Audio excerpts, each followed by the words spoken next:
Tennessee lost to Evansville last Saturday, and a reporter asked if Tennessee, the number one seed, if they lost to Evansville and failed to reach the World Series, would the season be viewed as a failure?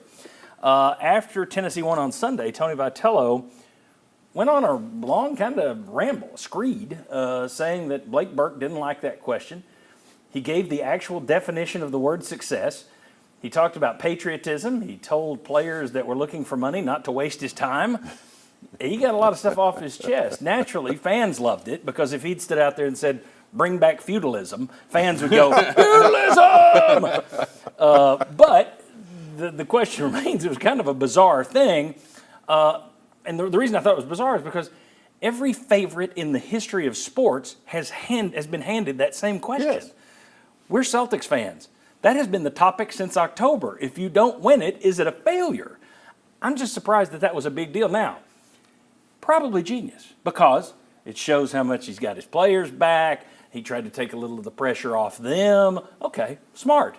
But I do wonder, you hear that this guy is aware of criticism. He knows when people are being critical. He makes a note of it. He's way too good a coach to get caught up in the Butch Jones paying attention to that kind of crap stuff.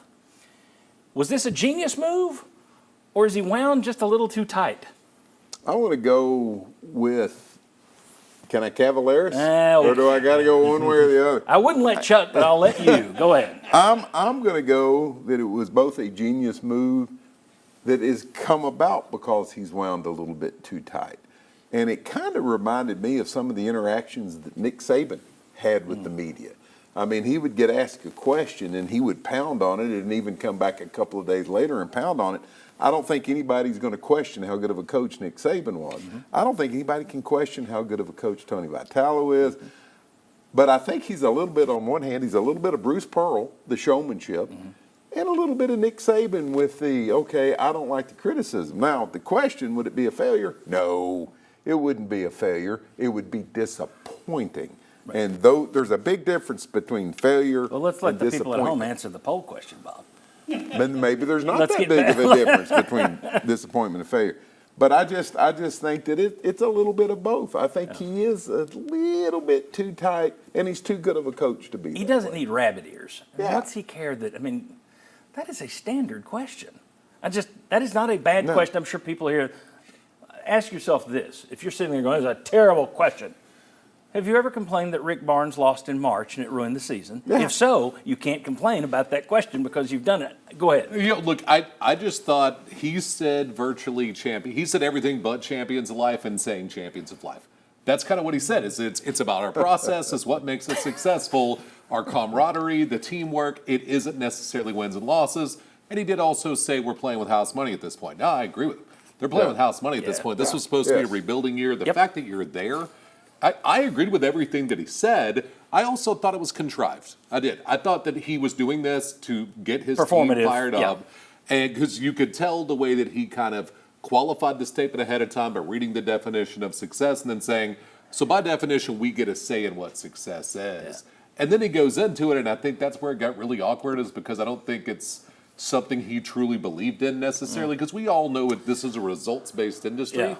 Everything's a results-based industry for the most part. And I think he just was having Blake Burke's back.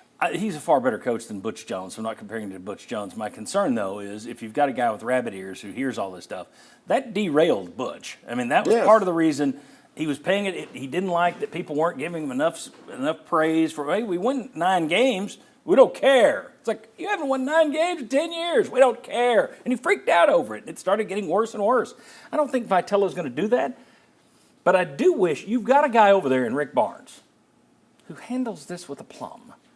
Because, trust me, he's been asked it a lot. He's heard it on all these shows.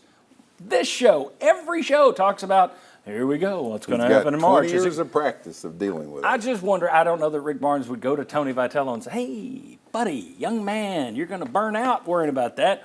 Or if Tony Vitello would go to him and ask. But I just thought there's a real contrast there. Because Rick Barnes is a guy who you would think he's heard it enough that he would be the one that would flip out over it. But I don't know if Rick Barnes went to him if he would listen. Because I just think this is Tony Vitello's personality. I think it was kind of contrived. But yeah, I also think he was irritated a little bit by it too. So I just think this is this guy's personality, and it works. Now, does it work for him for 20 years and he becomes one of the greatest baseball coaches that's what I'm getting at. in college history?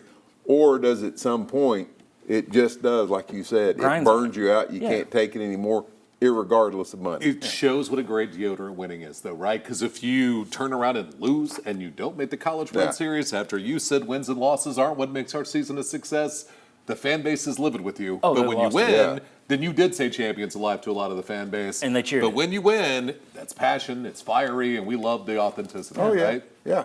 Feudalism! All right. When we come back, how about a nice quick look at Rick Barnes' program? We just mentioned that. Let's get to basketball. We got more football coming up. Football coming up. Got more baseball coming up.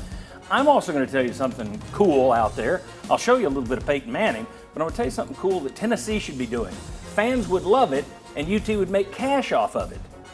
That's coming up later. Come on back on the Sports Course.